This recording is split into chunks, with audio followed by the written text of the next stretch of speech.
Hello and welcome back to the PPW podcast, bringing you news, views, and interviews from the world of real estate, online marketplaces, and prop tech industries. My name's Harvey Hancock. As always, we're with the indefatigable Simon Baker, who's been on calls all morning. Simon, how are you doing?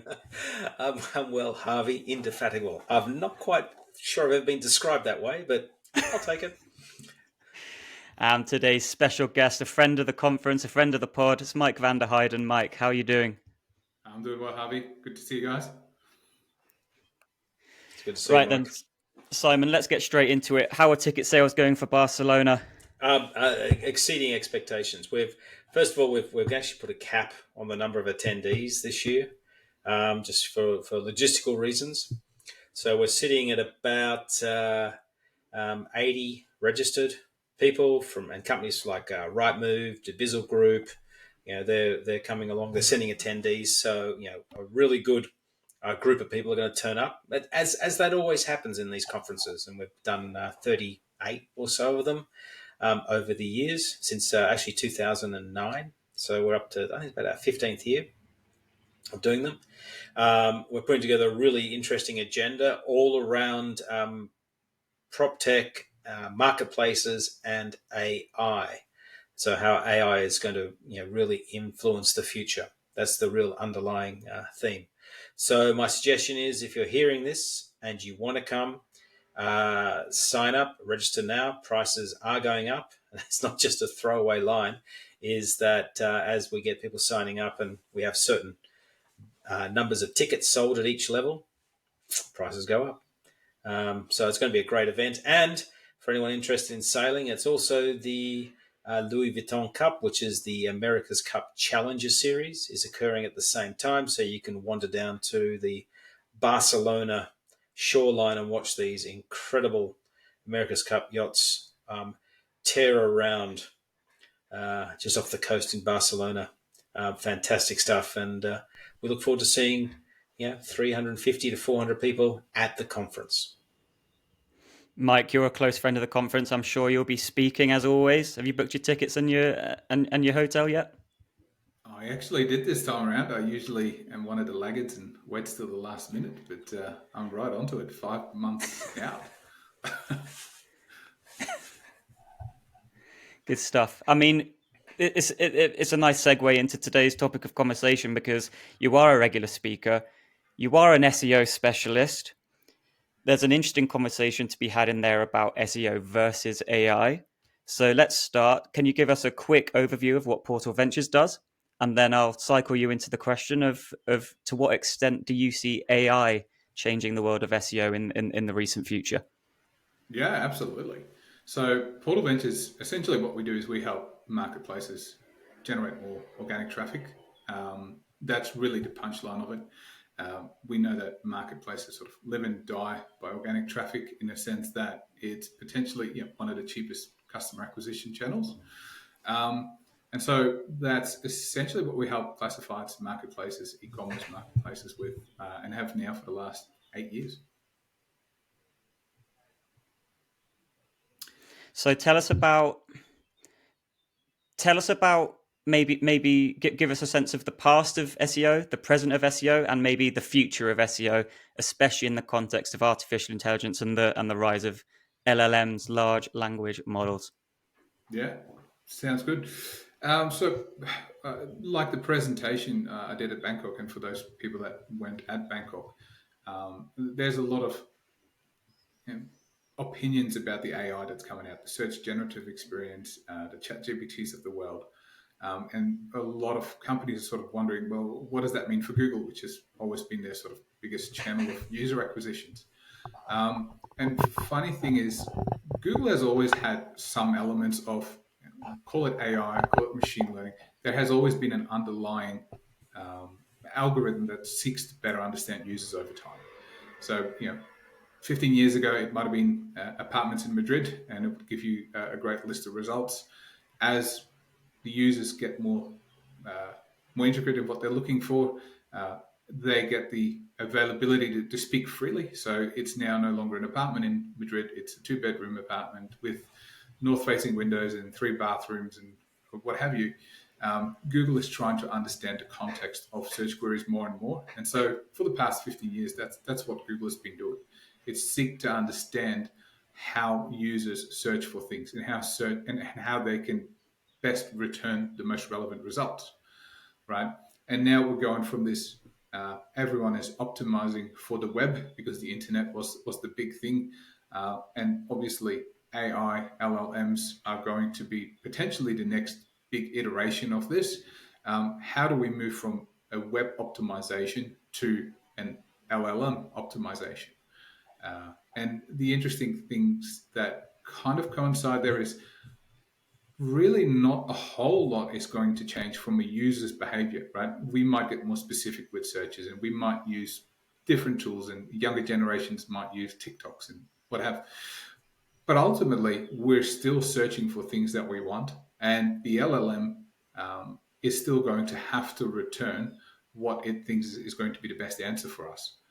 And when you think about two types of searches, what do I want to do in Barcelona when I'm down for the conference? AI is going to give me a pretty good summary of what are the top things to do and landmarks to see in Barcelona, and that's great. But if I'm looking for a list of 2-bedroom apartments in Barcelona for sale under $500,000, AI isn't going to necessarily return a list of results that we're used to browsing like we would on a portal.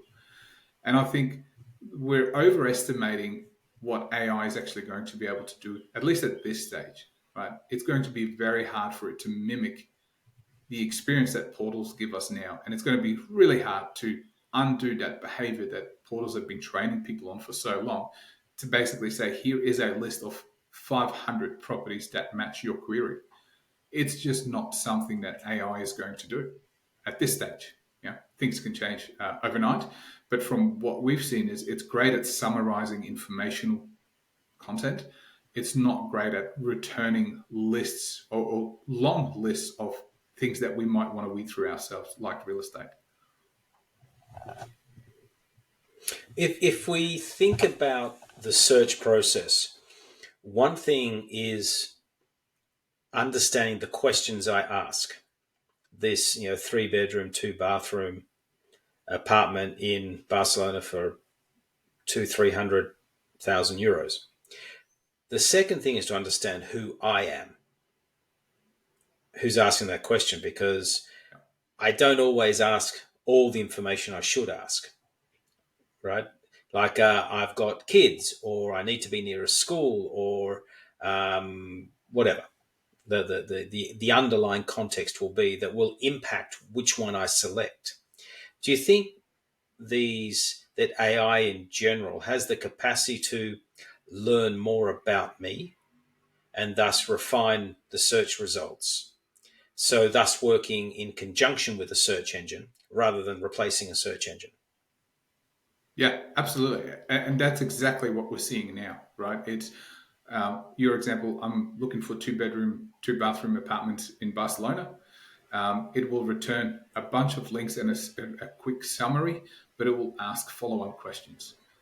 It might be where in Barcelona, or what's important to you. Do you want to be near schools? Do you want to be near restaurants?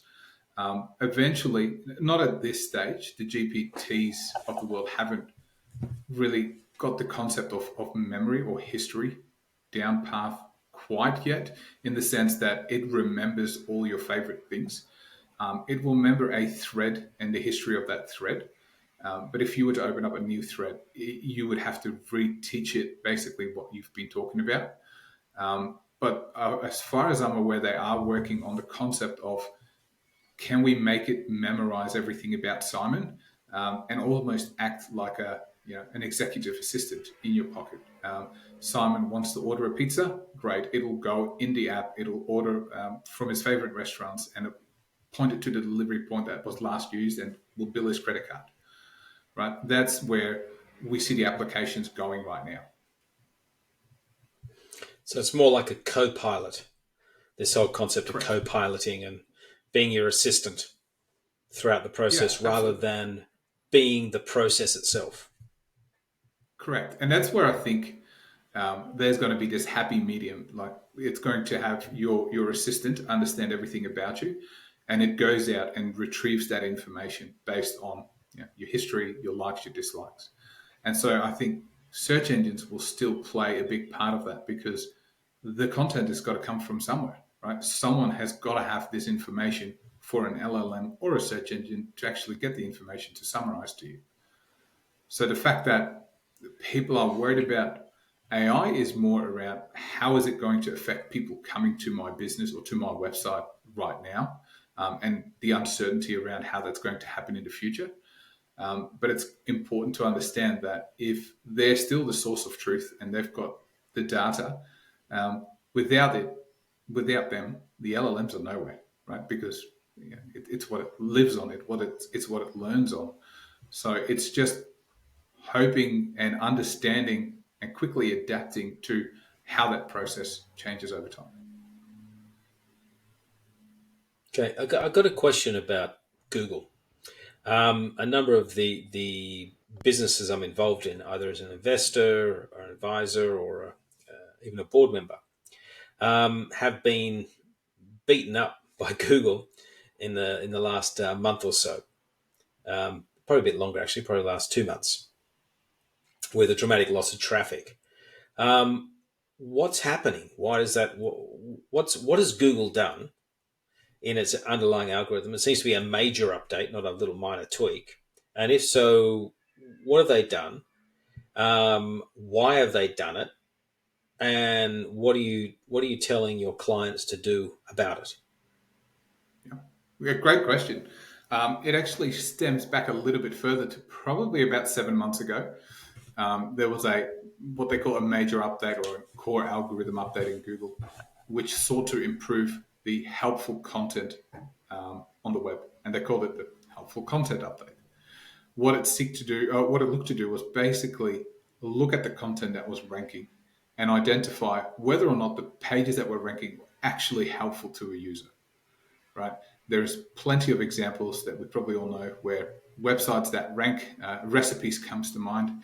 I want a recipe to make a pizza, and I've got to scroll through 400 ads and a person's life story before I get to the ingredients and how to actually make a pizza. And Google understood that, right, this is not necessarily the best user experience. This happens across multiple industries. And so what Google did was a one foul swoop said, hey, we're going to update our standards as to what we think is helpful content. And if you don't fall into that category, right now, you're going to get a swing. You might lose a bunch of traffic, not because necessarily what you're doing is wrong, but someone else might be doing it better. And so this concept of that we get penalized, it's not a penalization if it's someone else is doing better than you, right? It's just you're falling behind. Now, there's been a couple of iterations over the last couple of months, but still in that very vein of trying to identify what Google deems to be useful content. Now, in the last month or two, what you're referring to, there has been another algorithm update that sought to tweak those elements a little bit further. And as we sort of look at the way Google operates, it's typically, it runs anywhere between 200 to 300 tests every single day. And you and I won't notice this. No one else will notice them. But what tends to happen is Google has 4, sometimes 5 major core algorithm updates where, they're actually starting to tweak the knobs and go, right, we're going to increase this little thing here and decrease that little thing. And throughout the year, you might see rankings and traffic go up and then it gets adjusted, or you keep growing, right? And so what we see is we kind of have to wade through some of these periods and go, let's take a really hard look at ourselves. Are we doing everything right?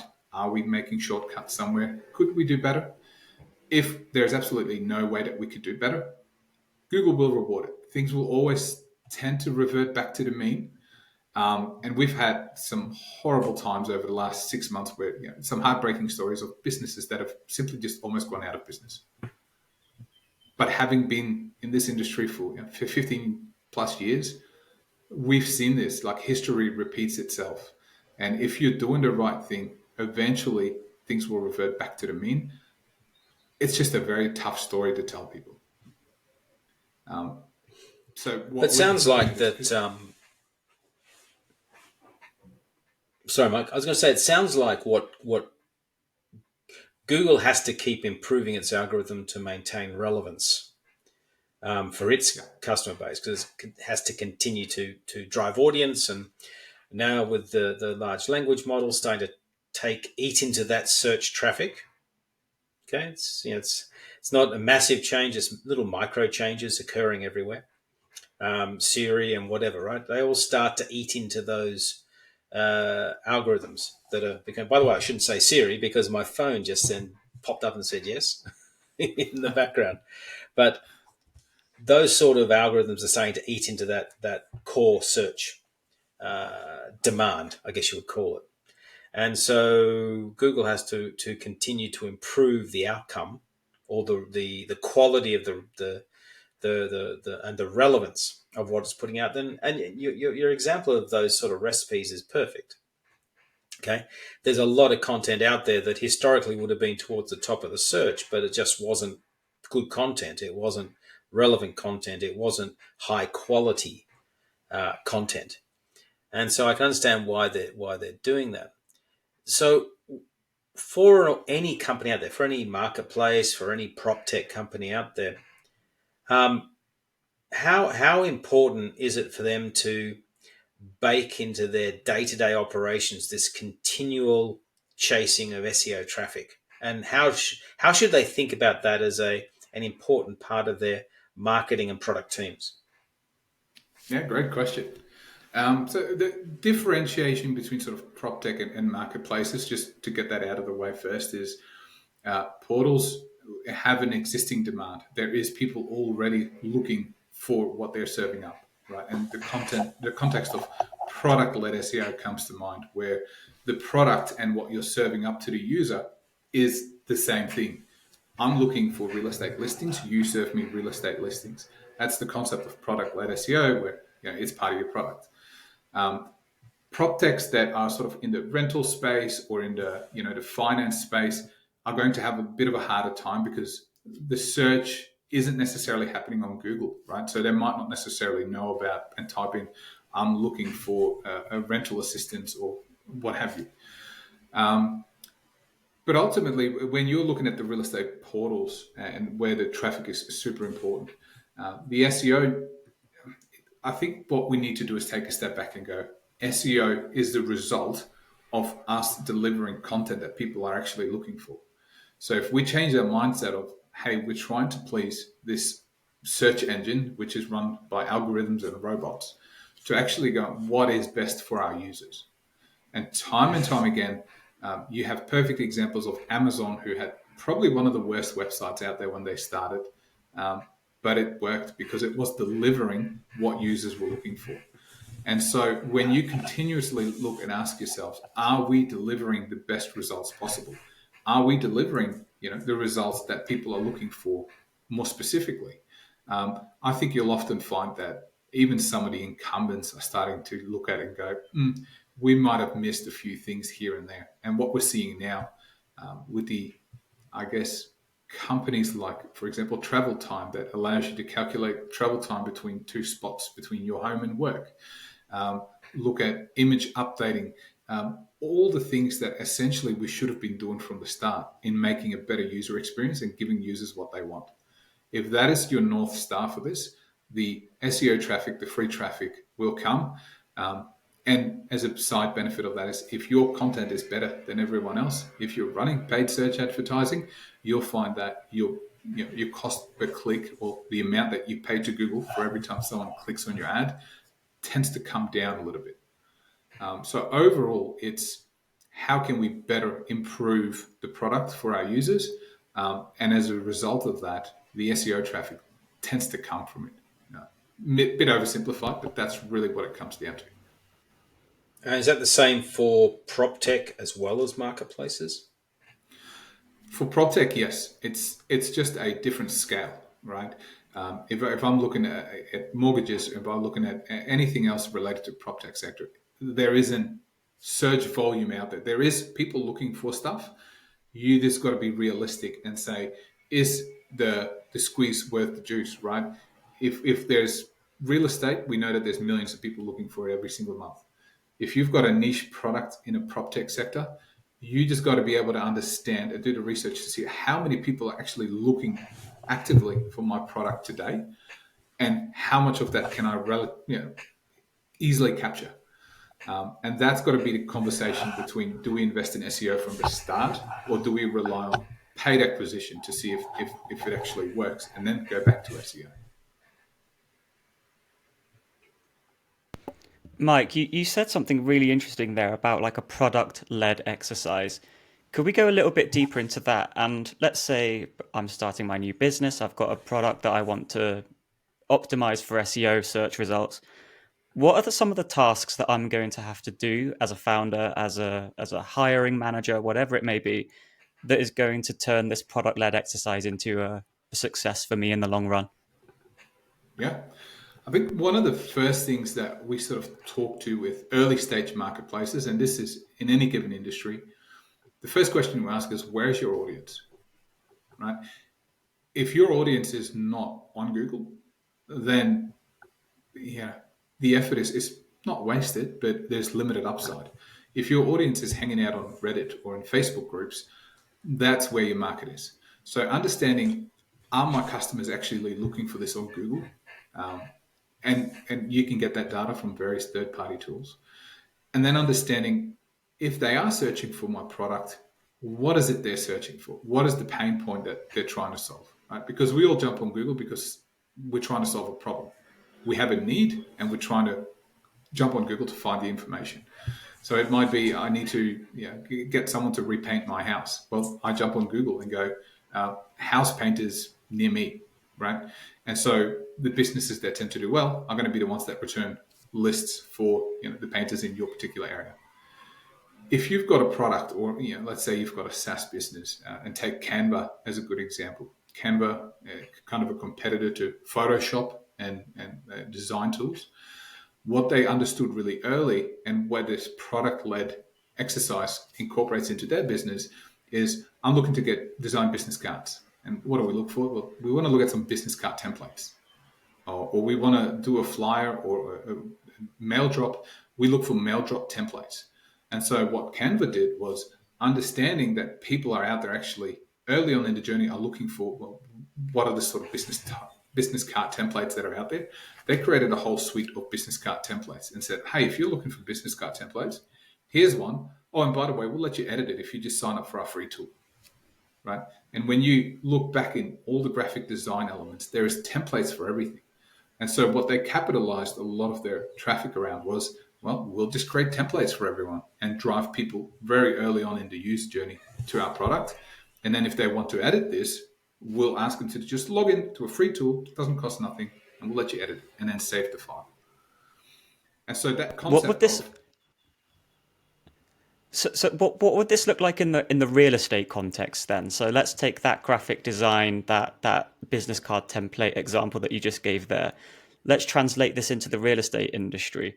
What kind of things would I or could I be able to do in this context, in this industry? Sure. So if you're a real estate portal, the product is your listings, right? Your 2-bedroom, 2-bathroom apartments in Barcelona for under 300,000 euros. That is your product. That's what people are searching for. If I'm looking for low interest finance or home loan options, then my website better have a page that talks about how I'm offering low interest home loans, high interest variable rates, all sorts of different, there's all sorts of different permutations around home loans. So if you're a mortgage broker in the real estate industry, you're going to want to address all those queries that people are looking for. And that could take various different ways. It could just be comparison tools. It could be you explaining what a variable rate home loan is for people that don't know. But there is people out there that are obviously searching for a problem that your business is solving. And really what you want to do is find out, what are they searching for? What are the problems? And you explain it to them in simple terms. So, Mike, if we roll the clock forward 5, 10 years, what changes in search do you think there will be? Good question. When I'm thinking 5 or 10 years ahead, I'm looking at these pocket assistants could be very real. Ultimately, Like this rabbit do I, thing. this Rabbit was one iteration of this, and there's a few others out there that are essentially trying to build their own language model. And there's large language models, small language models, varieties of out there. But ultimately, when I see is that these large language models are still going to have to be sourcing their information from somewhere. So out there, your business or the marketplaces, the prop techs out there are still going to have to be a source of information for these assistants to get used to, right? So even though I know what Harvey likes, doesn't like, there still needs to be a website where I can actually order a pizza or book my flights. So But wouldn't I, these language models or the underlying technology just via an API go straight into a booking system? So you don't need a website. You correct. just need to. It just integrates straight into some sort of other piece of technology so that the order turns up on Yeah. the pizza maker's desk. He makes the pizza, and it then goes into another technology, and the driver turns up and brings it around. Yeah. Absolutely, and I think that that's very real, right? And that's what I think is going to happen when you're talking about those types of activities. Um, Ultimately, though, if that's when we already know what you like, dislike, and you've done it before, so it's repetitive behavior. It doesn't necessarily answer explorative or informational searches. So you might go, "Hey, I'm traveling to, I don't know, South Africa. Never been there. I want some information on South Africa." That is not a very transactional piece of, not a transactional job, right? So the LLM is going to have to source its information about South Africa, tailor it to your likes and dislikes, and present you with the information to you then for you to make a decision on. So while the transactional stuff that it's been trained on, because it's based on pattern recognition almost, right? It's if you order from this place over and over again, you must really like it. But if you're sourcing new information, it's stuff that the LLM still has to learn. And that content, that information has to come from somewhere. And I think that that's where there'll be an interesting time. A lot of what is there right now will go away, like the transaction marketplaces, like Fresher, booking a haircut. I can just tell Siri, hey, book my next hair appointment, and it will do it for you. But if going, I need a new haircut, not that I do, but if I wanted a new haircut, what are some styles that are going to suit me? Now that's something, a new piece of information that the LLM is going to have to source. And so there will always be stuff that it doesn't know and hasn't retrieved for you previously, and therefore it needs to source that information. And what that looks like in 5 or 10 years, Jason, it's changing so fast. Just in the last 3 months, I think more tools than ever have been created in AI alone. An interesting thought. One is about learning about you. The other is about deducing about you. Yeah. Okay. Do you think it's going to go from learning about, well, I like my haircut a certain way each time, so it therefore goes, okay, I've seen you change your styles, so I know roughly what you want, versus deducing that, no, this is the best style for you based on your dress sense, where you live, whatever. There's two ways of thinking about the problem.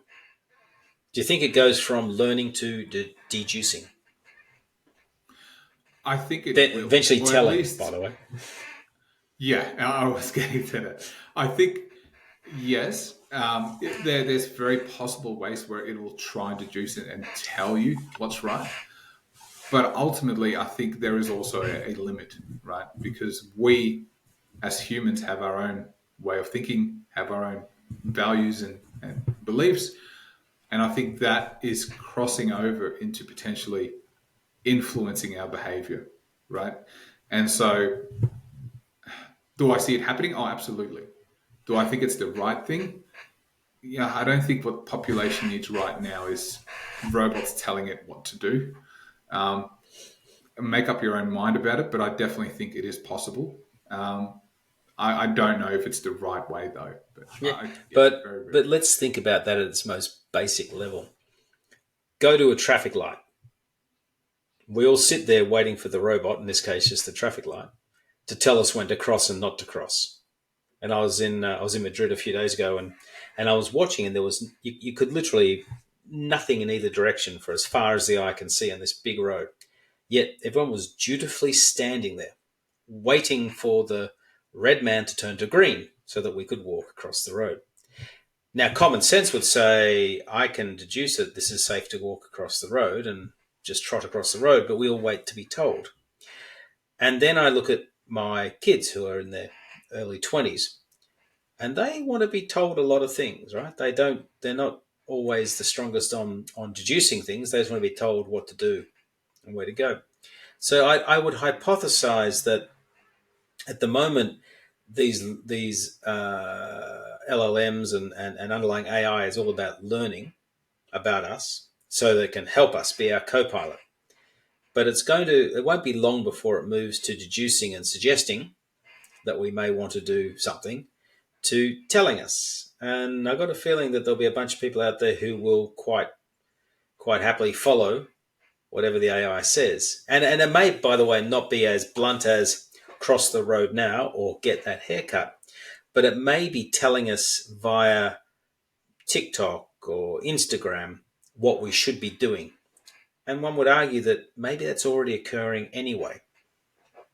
If you look at the sheer volume of influence that those sort of tools are having on the younger generations, and really giving them clues on what is the right way to do something. I mean, kids do all these stupid ass challenges, right? Some of which are quite dangerous.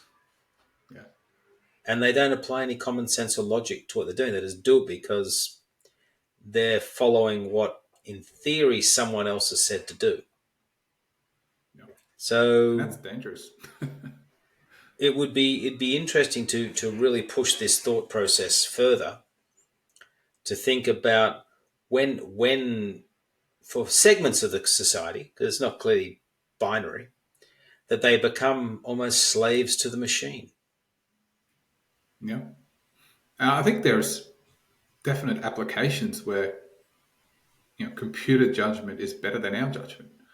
Think robotics in surgeries, for example. I think that AI and that decision-making process is very advantageous.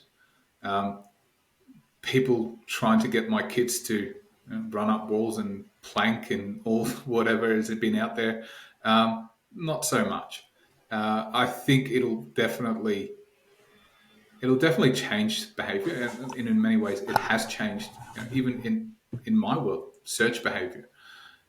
We would never even think about speaking to a device, asking it for advice. But now my kids walk around and go, "Hey Google," or "Alexa," or "Siri, look this up," or what's on tomorrow, right? I go, I wouldn't have even dreamt of that 10 years ago. So I think the advancements are definitely there. It's definitely going to shape user behavior a lot more than we might anticipate it will. But I think there's right applications where that's going to be used and it's going to be really advantageous. And there's going to be areas where I think, maybe not, right? And that's where probably you'll see government intervention like they have with user privacy, because we obviously don't know that our privacy is being shared everywhere. So we need the government to come step in and tell us that. And in many ways, the governments are trying to put AI regulations in place, whether it's in maritime, whether it's in the army or in defense. It could go either way. I don't think government intervention is necessarily the best way to do it. But I think there's going to be real good life use cases for it. And ones that are going to be not so much. I was going to agree with that. I think if you look at what's happening in China, for example, with the social scores, there's a great example of where, technology is controlling a lot of the outcome. And I think whether, and maybe this is a little bit pessimistic, but whether we like it or not, we might be the old frog in the hot water, or in the water, and the temperature's just slowly being raised on us, and we just don't realize we should jump out. And a perfect example of that is how hard is it to pay for things? Everyone's got a plastic card, right? The fact is, cash is becoming less and less used by shops. And when you take a step back, you go, well, why, right? Why is cash not preferred by big business and government? It's because then they can't track cash. Yes. Yeah. No, I was caught the other way around the other day. I was in St. Martin, the Dutch side of an island in the Caribbean, and I was getting a taxi, and I jumped in, and how much? It was $10. And I went, cash? And he went, yes. What about card? He went, nope. And it suddenly became 15 as we drove around looking for an ATM. Right? Yeah.